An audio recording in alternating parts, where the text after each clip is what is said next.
ಊಟ ಇಲ್ದಂಗೆ ಭಿಕ್ಷೆ ಬೇಡ್ತಿರೋ ಈ ಪಾಕಿಸ್ತಾನ್ ಯಾಕೆ ನಮ್ಮ ಮೇಲೆ ಅಟ್ಯಾಕ್ ಮಾಡ್ತಾರೆ? ಇರೋ ದೇಶನೇ ಸಂಭಾಳಿಸೋಕೆ ಆಗ್ತಿಲ್ಲ, ಇವ್ರಿಗೆ ನಿಜವಾಗ್ಲೂ ಕಾಶ್ಮೀರ್ ಬೇಕಾ? ಫ್ರೆಂಡ್ಸ್, ಈ ಭಿಕ್ಷುಕರಿಗೆ ಆ್ಯಕ್ಚುಲಿ ಕಾಶ್ಮೀರ್ ಬೇಕಾಗಿಲ್ಲ.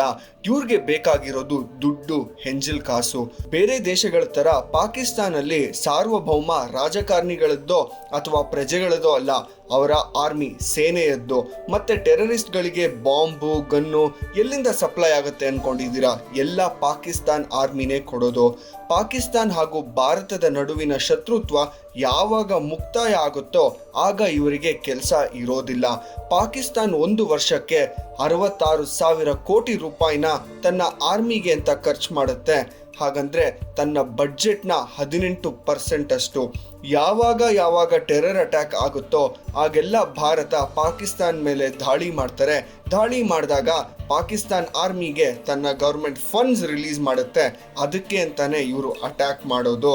ಅದಕ್ಕೆ ಬಲಿ ಆಗ್ತಿರೋದು ನಮ್ಮ ದೇಶದ ಸೈನಿಕರು ಹಾಗೂ ಅಮಾಯಕ ಪ್ರಜೆಗಳು.